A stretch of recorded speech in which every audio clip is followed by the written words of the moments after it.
Hong Kong's economy continues to suffer as GDP shrank further in the second quarter this year. The impact from a double whammy of COVID-19 infections and social distancing measures is being felt. The Hong Kong economy remained very weak in the second quarter and contracted notably by 9% year-on-year. On a seasonally adjusted quarter-to-quarter comparison, real GDP fell only slightly by 0.1%. The latest plunge also marks the fourth consecutive quarter of real GDP contraction, prompting authorities to cut their forecast for the whole of 2020. Private consumption expenditure recorded its steepest ever year-on-year decline of 14.2% in real terms, as local consumption activities were severely disrupted by the coronavirus pandemic. That's not to mention outbound tourism virtually hitting a standstill due to sweeping travel restrictions worldwide.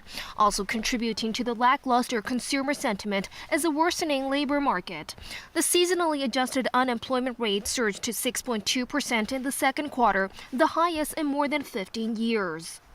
Yet, amid heightened Sino-U.S. tensions, total exports of goods fell by just 2.4% compared with the same figure a year earlier. The contraction is also much narrower than the 9.7% plunge in the preceding quarter. Our domestic exports to U.S. amounted to only 3.7 billion Hong Kong dollar in 2019, and that represents less than 0.1% of our total exports.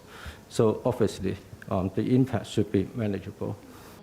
But as long as the COVID pandemic remains unchecked, the road ahead is still uncertain both locally and globally.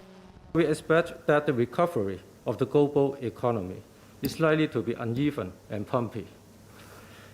And the threat of COVID-19 will continue to weigh on the global economy until effective vaccines become widely available.